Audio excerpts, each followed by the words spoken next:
And welcome back to the Morning Blend. Most companies in America are family owned, 90% in fact, and sometimes there can be conflict within those businesses. So joining us today is Barry Goodman. He's the managing director of Birkdale Transition Partners to talk more about this. Good morning to you, Barry.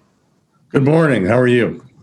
I'm doing great. Nice to have you joining us today. One of the things that I think is most fascinating is that there can be conflict in any business. But what, in your opinion, is different between family conflict in a family-owned business versus a business that doesn't involve family? Well, it's in basically two words. One is family, and two is Thanksgiving. With family, you have family events, and that put pressure on the family to avoid conflict. And in a non-family business, you don't have those particular events. You don't get together with your partners on an ongoing basis.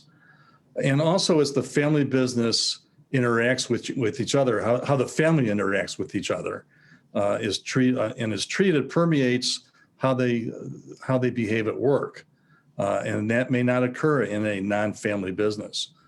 How mommy may love you more than she loves me, does not exist in a non-family business.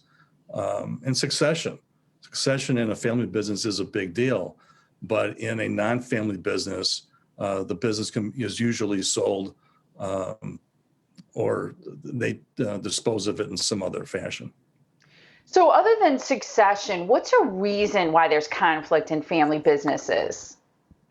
Well, there's competing goals and objectives within the system of each family member and the generation. And if you think about it as three intertwined systems with a family business, one is the family system, which it goes through a life cycle, and their children may or may not want to be involved in the business, but regardless, every member of the family has expectations and needs. So that's one part of it. And second is the business. And the business and the family may have competing interests and competing goals and objectives. And it's important to align those. And three is ownership. Usually ownership will start with an entrepreneur who started the business. And as the family grows and goes through life cycles, ownership can change. And these are all competing systems that need to be reconciled. And so by their very nature, conflict does exist. So, how do you suggest that people mitigate conflict and perhaps get ahead of it? The best way to avoid conflict is, in fact, to get ahead of it. And there are many techniques, and that I'll discuss a few. One, discussing and documenting family values is absolutely key. The value of the family permeates the business, and it's the bridge between the family and the business.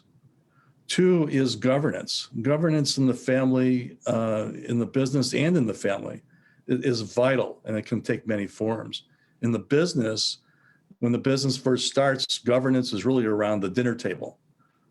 As the business grows, you set up an advisory board or board of directors to help manage the business. And the family, again, initially it's very informal, and they make decisions together. But as the family grows and moves through its life cycle, there are many vehicles to assist with that, and that's a family consult, which is usually used when there are multiple branches of the family, facilitated family meetings that help with communication, planning, and three is a family constitution that is a written document that outlines goals and objectives and policies and procedures of resolving conflict, and a strategic plan for the business, which can help tie things together and get the whole family involved in the business. You mentioned advisors facilitating family meetings. Real quickly, what's one thing that an advisor can help a family do to work through conflicts or get ahead of it? Well, first of all, is to understand the family and to understand the business. And patience is really required for an advisor. Third is to collaborate with someone who can to understand some of the issues that families have and some of the methods and ways of mitigating some of the conflict. Thank you so much, Barry, for joining us today. We really appreciate your time. Thank you very much. Absolutely. I hear from so many families who have this issue. It's important to get ahead of it, as Barry mentioned, and they have advisors who can give you advice and help you work through so that there's peace. There's a peaceful existence between families. You can go to birkdaletransition.com to learn more.